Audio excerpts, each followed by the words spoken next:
Welcome to another Baka commentary video. In this video, I'll be talking about the AMD 6000 series refresh and the base, and AMD has kind of reviewed the 7000 series roadmap, as well as, Nvidia got caught for not disclosing their finance properly.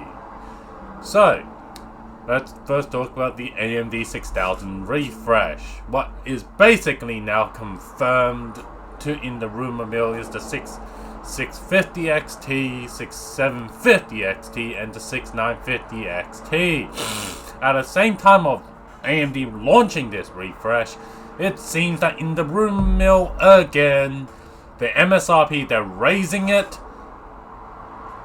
MSRP, and what you get for the raising the MSRP, you get slightly clock speed increase, and you get 18 gigabit per second module instead of the 16 gigabit per second that's on the non-refresh card. And yes, they are pushing up the MSRP as of the rumor. In my opinion, AMD, you're crazy if you think you're gonna get away with this pricing. As one, AMD seems to be again out of touch, just like the competitor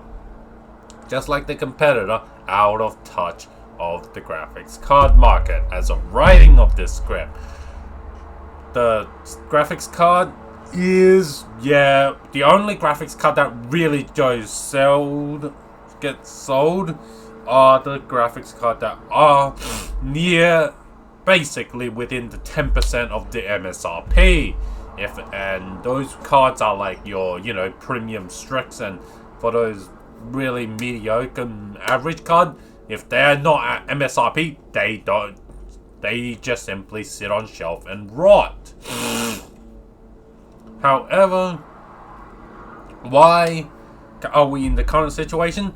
Because the current situation is actually pretty good as a GPU buyer if he's waited through 1.5 years through this GPU shortage, because now there's plenty, reasonable amount of stock, and that there are some options, and for each price category, there are very competitive products. And if you are a regular viewer of this channel, you would know my stance on AMD graphics card.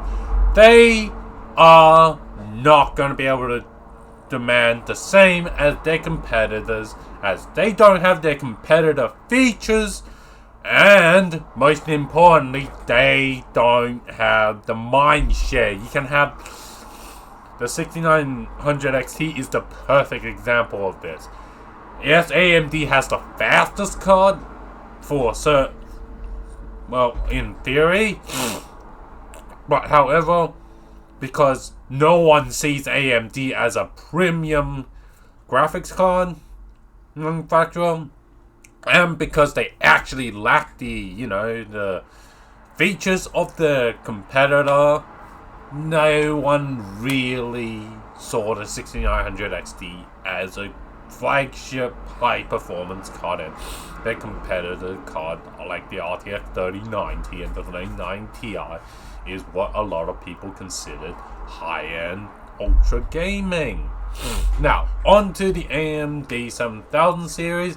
It's confirmed to be Zen 4, AM5, PCIe 5.0, and DDR5. This is truly the next generation ready platform. As well, AMD, unlike their competitor Intel, is finally going to have dedicated SKU for their desktop replacement laptops, where those TDPs of those CPU in those laptops just get cranked super high and just crank it. And unlike, the competitor Intel laptop, they just hide behind, our official TDP is 45 watts. We really, whatever. They don't officially acknowledge it. So I guess, AMD is doing something to help with the consumer be like, hey, there's these ultra high performance tier mobile chips. Now, on to the Nvidia being told off and penalized for not disclosing their financial report properly. So basically what happened is Nvidia didn't really disclose their financial earnings section properly. So what did they end up getting? They ended up getting a $5.5 million fine, which, well, in my opinion, is just a drop of bucket. And they made way more stupid money in this so-called GPU shortage, where graphics card just sold no matter what price it was at. So yeah, the $5.5 million, it's probably negligible. Now, time to address the questioning the crowd that wondered, why does Nvidia have to disclose these earning nice and clear? For those people who don't know, Nvidia is a publicly traded company. They have public shareholders, and those public shareholders are putting their money, handing them to Nvidia and be like, hey, here's the money, you make us more money with our investment. In return, Nvidia also, as a result of this, they have to be very clear on how they use their money, how the money made profit. So like crypto mining, they tried to hide it. Obviously they failed. And yeah, they got fined for this.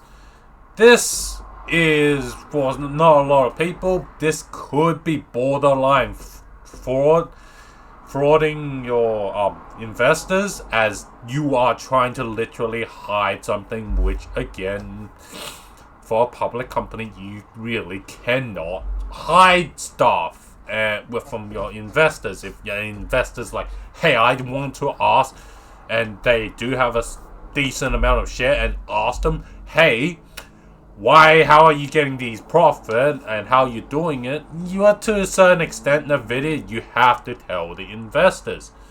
Well, basically, yeah.